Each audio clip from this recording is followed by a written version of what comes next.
오늘 우리가 읽은 이 말씀을 통해서 계속 전파되어야 할 이름, 계속 전파되어야 할 이름이라는 제목으로 함께 말씀의 은혜를 받는 시간을 갖도록 하겠습니다. 오늘 본문에는 애굽에 부으신 10가지 재앙 중에 8번째, 9번째 재앙이 기록된 말씀입니다. 첫 번째 재앙은 이 물이 피로 변해서 악취가 나고 마실 물이 없게 되는 재앙이었고, 두 번째는 개구리 재앙, 세 번째는 티끌이 이가 되어서 사람과 가축이 고통을 받는 재앙이었습니다.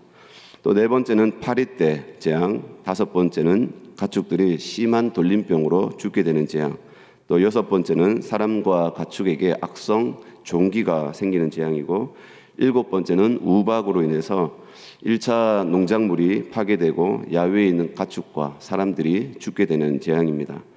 이것이 이전까지 이제 애굽이 당했던 7가지 재앙입니다.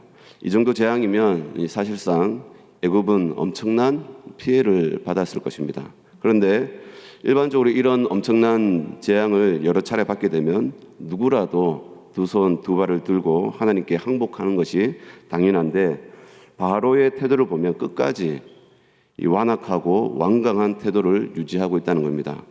9장 34절을 보면 바로가 비와 우박과 우레소리가 그친 것을 보고 다시 범죄하여 마음을 완악하게 하니 그와 그의 신하가 꼭 같더라.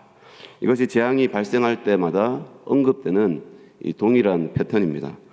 재앙이 거듭될수록 재앙의 강도가 점점 더 강해지고 있는데도 불구하고 바로는 굴복하지 않고 더 고집을 부리고 있습니다. 사람이 어떤 일을 경험하게 되면 학습 효과가 나타나게 되죠. 그래서 우리나라에도 IMF를 경험하게 되면서 온 국민이 경제에 대해서 관심을 갖게 되었습니다. 같은 일을 여러 차례 경험하게 되면 이 학습 효과가 나타나기 마련인데, 7번째까지 재앙을 경험하게 되면서 사람이 반항하기보다 오히려 항복해야 되지 않습니까? 그런데 이 모세는 이 바로와 또 그의 신하들은 오히려 완강한 마음을 품고 있다는 겁니다. 정말 이러다가 죽을 수 있다라고 하는 그런 지경에까지 이르렀는데도 오히려 더 완강한 마음을 가지고 하나님을 거부하고 있습니다. 이런 모습을 보면 마치 사람이 죽기를 자처한 사람처럼 그런 모습을 갈 때까지 가보자라고 하는 그런 모습을 보여주고 있습니다. 하나님은 여기에 대해서 두 가지 이유가 있다라고 얘기합니다. 왜 이 사람들이 이렇게까지 완강할까? 왜 이 사람들이 이렇게까지 이 재앙을 7차례를 당하면서 변화되는 모습이 없을까? 하나님은 이 부분에 대해서 두 가지를 알려줍니다. 첫째는 바로와 애굽을 통해 온 천하에 하나님의 이름이 전파되기 위함이다라고 알려주고 있습니다. 출애굽기 9장 16절에 보니까 내가 너를 세웠음은 이제 바로를 얘기하는 거죠. 나의 능력을 네게 보이고 내 이름이 온 천하에 전파되게 하려 하였음이니라. 하나님의 이름이 애굽과 또 온 천하에 전파되기 위해서 바로를 세웠다는 것입니다. 하나님은 즉흥적으로 애굽의 재앙을 내리시는 것이 아니라 하나님의 철저한 계획 속에서 한 단계 한 단계 일을 진행해 가고 계신다는 것을 보여주는 말씀입니다. 이것이 중요합니다. 사람이 원하는 방법은 소모적인 시간 끌기가 없이 한순간에 애굽을 모조리 없애고 뒤탈 없이 애굽을 벗어나는 것이 제일 좋은 방법이라고 여길 것입니다. 그런데 하나님은 바로와 밀당하듯이 마치 죽일 것처럼 하면서 또 다시 숨구멍을 내면서 여러 차례 밀고 당기면서 죽일 듯 말 듯 하면서 이 재앙을 퍼붓고 계신 것을 보게 됩니다. 이유는 온전히 하나님의 이름이 전파되기 위함이었다는 겁니다. 하나님을 더 이상 부정하지 못하도록 또 부인할 수 없도록 철저히 하나님의 살아계심을 보여주기 위해서 하나님께서 작정하고 계신 겁니다. 또 두 번째 이유를 오늘 1절 2절 말씀에서 알려줍니다. 1절 2절에 보니까 여호와께서 모세에게 이르시되 바로에게로 들어가라. 내가 그의 마음과 그의 신하들의 마음을 완강하게 함은 나의 표징을 그들 중에 보이기 위함이며 네게 내가 애굽에서 행한 일들 곧 내가 그들 가운데서 행한 표징을 네 아들과 네 자손의 귀에 전하기 위함이라. 너희는 내가 여호와인 줄을 알리라. 이 말씀을 통해서 알려주고 있는 사실이 뭐죠? 하나님의 관심이 어디에 있는지 알려주고 있습니다. 하나님은 이스라엘 민족의 신앙 정체성을 바르게 세워지도록 계획하고 계신다는 겁니다. 애굽의 재앙 사건이 하나의 사건으로 잊혀지지 않고 이스라엘 민족 대대로 전해지면서 신앙의 정체성이 바르게 세워지기를 계획하고 계신다는 겁니다. 하나님은 아브라함과 이삭과 또 야곱에게 약속하신 언약을 어떻게 성취해 가고 계시는지, 그리고 이스라엘 민족이 가진 고유한 사명이 무엇인지 알기를 원하신다는 겁니다. 이 약속이 오늘날 우리에게도 성취되지 않았습니까? 아브라함에게 하신 약속이 수천 년의 역사를 지나서 예수 그리스도를 통해서 하나님의 나라가, 하나님의 의가 역사 속에서 없어지지 않고 지금 저와 여러분에게 성취되었고 지금도 역사 속에서 진행되고 있다는 겁니다. 우리는 이스라엘 역사를 통해서 우리가 알아야 될 것이 있다는 것을 보여주고 있습니다. 바로 하나님은 역사의 주관자가 되신다. 그리고 그리스도를 통해 한치의 오차도 없이 구원의 역사를 성취해 가고 계신다는 겁니다. 그 원대한 계획 때문에 하나님은 바로라고 하는 인물을 완강하게도 하시고 완악하게 하시고 또 애굽의 10가지 재앙을 통해서 하나님의 영광을 나타내시기도 하고 또 이스라엘 백성들이 하나님을 믿는 신앙 공동체로서 또 하나님의 나라를 성취해가는 도구로서 준비되도록 하나님은 역사하신다는 겁니다.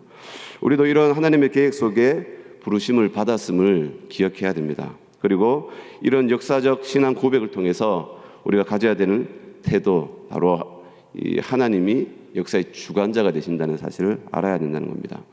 데살로니가전서 5장 23절 24절에 보니까 이런 관점을 가진 사람들이 고백하는 신앙의 마음이 있습니다.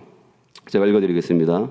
평강의 하나님이 친히 너희를 온전히 거룩하게 하시고 또 너희의 온 영과 혼과 몸이 우리 주 예수 그리스도께서 강림하실 때에 흠 없게 보존되기를 원하노라. 너희를 부르시는 이는 미쁘시니 그가 또한 이루시리라.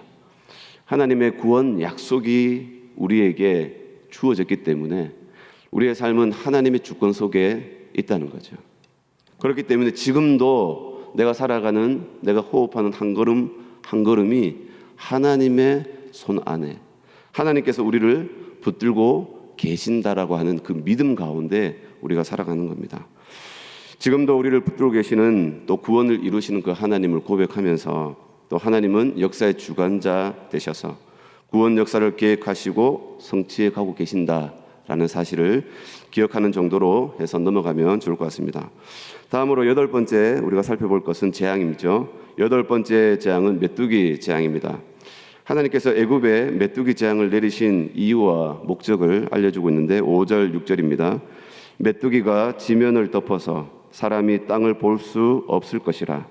메뚜기가 네게 남은 그것 곧 우박을 면하고 남은 것을 먹으며 너희를 위하여 들에서 자라나는 모든 나무를 먹을 것이며 또 네 집들과 네 모든 신하의 집들과 모든 애굽 사람의 집들에 가득하리니 이는 네 아버지와 내 조상이 이 땅에 있었던 그 날로부터 오늘까지 보지 못하였던 것이리라 하셨다 하고, 이 메뚜기 떼를 보내는 목적이 나옵니다. 7번째 우박 재앙 때 남은 것들이 대상이 되는 거죠. 이번에 메뚜기 떼를 통해서 완전히 그 남아있는 것까지 없애버리겠다라고 하는 것으로 알려주고 있습니다. 우박 재앙 때는 삶 그리고 보리가 농작물이, 그리고 밭에 있는 농작물들이 큰 피해를 입었습니다. 다행히 그때 남아있었던 것이 밀과 쌀보리였습니다. 이것은 피해를 입지 않아서 그나마 애굽 사람들이 소망을 가지고 있었습니다. 그런데 이번에는 메뚜기 떼를 통해서 밀과 또 쌀보리는 고사하고 들의 나무와 모든 풀들을 모조리 완전히 없애버리겠다는 것입니다. 그리고 이 메뚜기 떼는 식물만 갉아먹는 것이 아니라 집안에도 침입해서 가죽이나 의복도 갉아먹을 만큼 애굽인들의 일상생활을 완전히 주저앉게 할 정도로, 마비시킬 정도로 피해를 주겠다라고 예고를 하고 있습니다. 그만큼 하나님이 보내시는 메뚜기 재앙은 상상을 뛰어넘을 것을 얘기해 주고 있습니다. 6절에 보니까 네 아버지와 네 조상이 이 땅에 있었던 그 날로부터 오늘까지 보지 못하였던 것이리라. 한 번도 경험해 보지 못한, 또 이후에도 경험해 보지 못할, 상상을 뛰어넘는 그러한 메뚜기 떼 재앙이 될 것이다 라고 예고하고 있습니다. 이 메뚜기 떼가 굉장히 재앙이 무섭죠. 실제로 작년 6월 달에 남미 아르헨티나의 또 파라과이 접경 지역에서 발생한 메뚜기 떼가 있었습니다.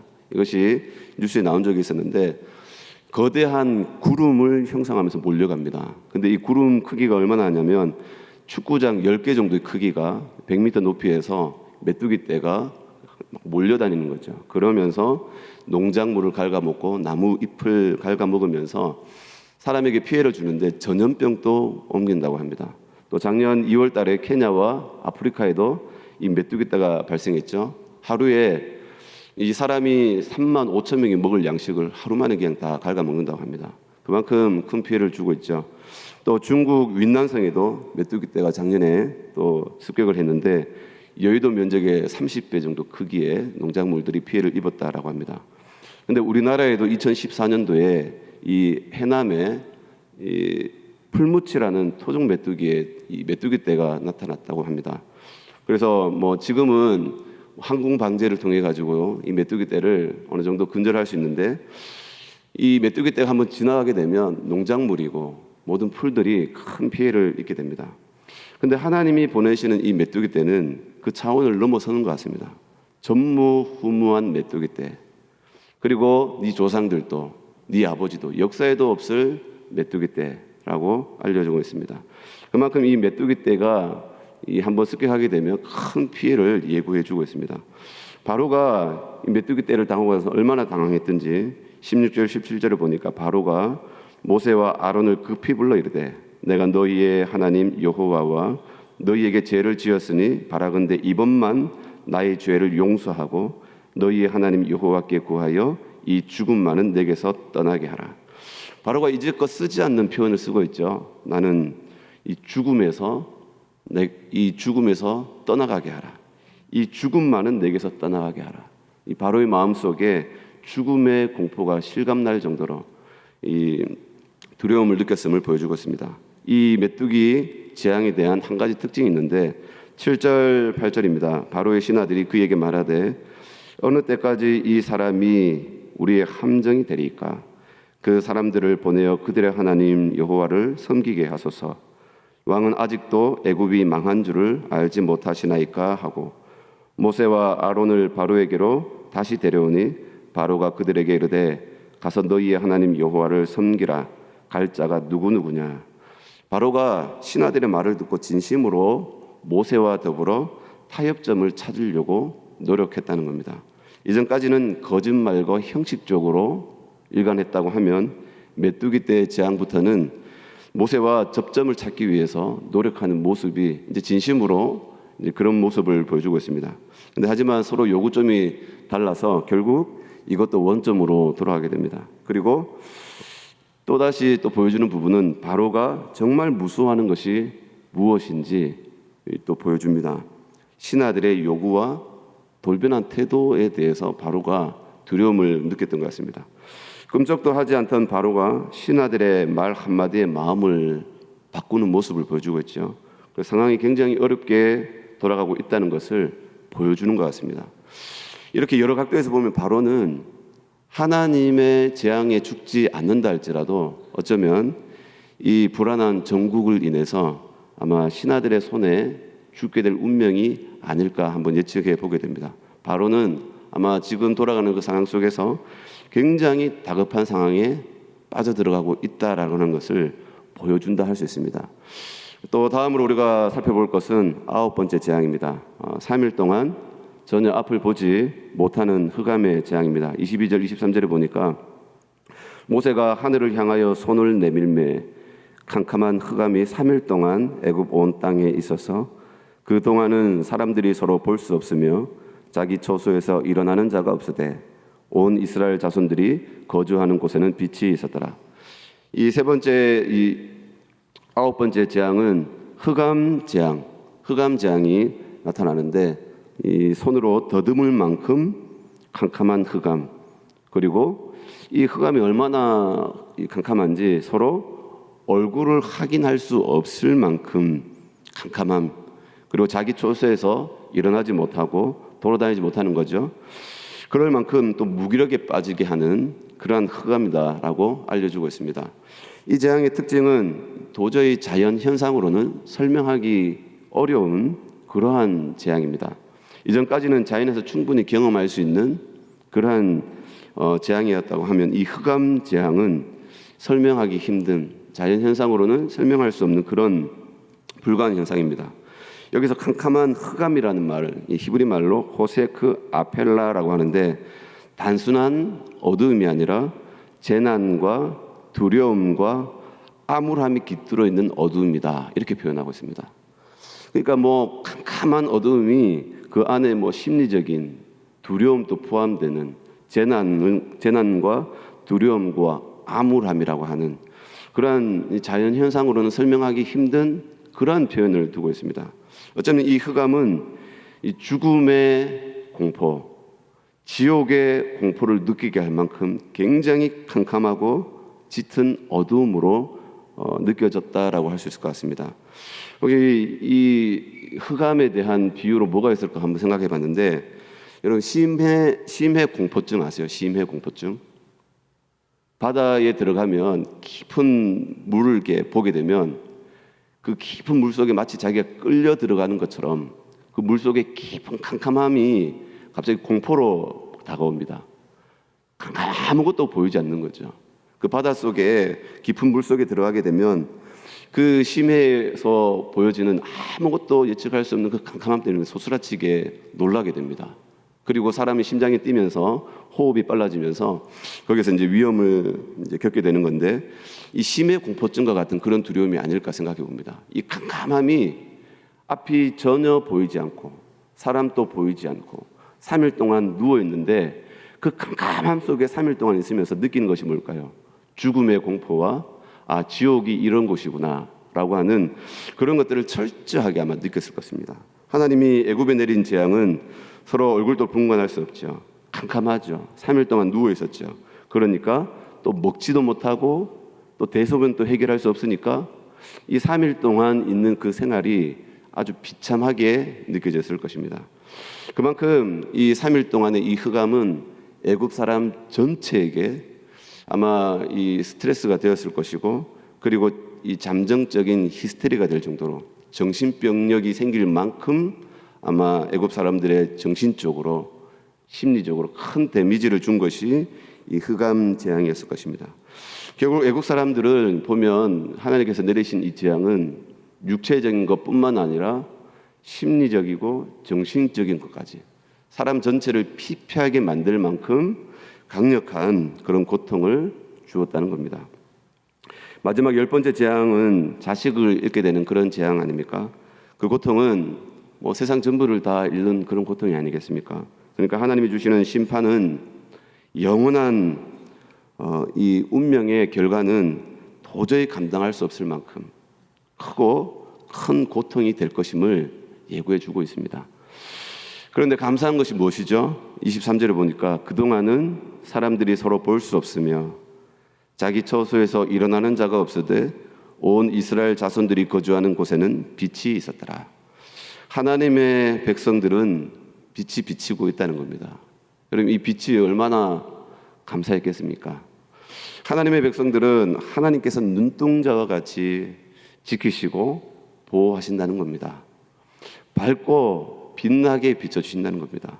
애굽 사람들은 흑암의 저주 속에서 죽음과 지옥의 두려움을 막 느끼고 있을 그때에 하나님의 백성들은 하나님께서 빛 가운데에서 그들을 지키시고 인도하고 계신다는 겁니다. 날마다 하나님께 감사해야 되고 찬양해야 될 것이 뭡니까? 하나님의 백성으로서 하나님께서 우리를 빛 가운데로 붙드시고 지켜주신다라고 하는 사실입니다. 우리는 이런 소망 속에서 지금부터, 지금 이 땅에 살면서도, 그리고 또 죽어서도 천국에 대한 소망이 우리에게 있다는 것, 이것이 우리가 하나님 앞에 감사하고 찬양해야 될 이유 중에 한 가지가 될 것입니다. 주변에 있는 사람들 한 사람 한 사람씩 돌아가시는 모습을 보면서 또 친인척이 돌아가는 모습을 지켜볼 때에 정말 우리 마음속에 남아있는 소망이 뭘까요? 내 가족이 하나님의 부르심을 받아서 그 모습을 지켜볼 때 남아있는 우리 믿는 자가 위로를 느낀 것이 뭘까요? 천국에 대한 소망.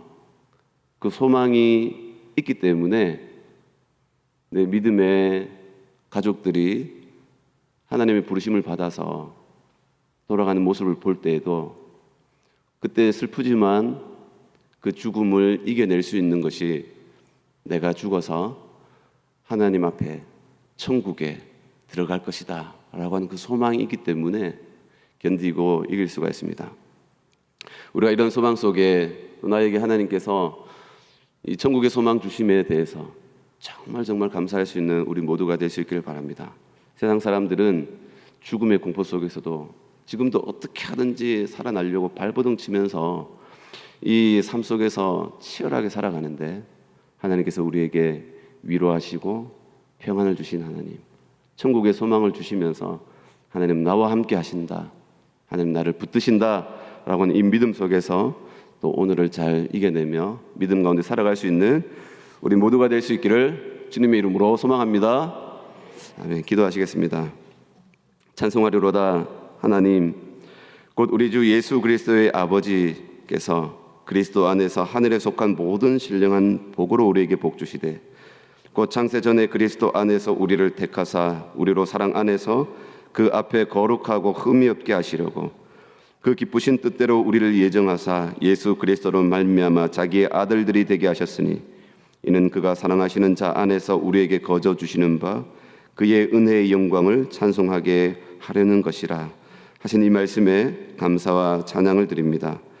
우리를 창세전부터 그리스도 안에서 택하시고 하늘의 신령한 복을 주셨사오니 우리로 하여금 그리스도 안에서 하나님의 은혜의 영광을 찬송하게 함이라고 하신 말씀과 같이 우리를 그리스도 안에서 하나님의 자녀 삼으신 보배로운 은혜와 이 비밀을 알고 소망 가운데 날마다 하나님을 찬양하기를 원합니다.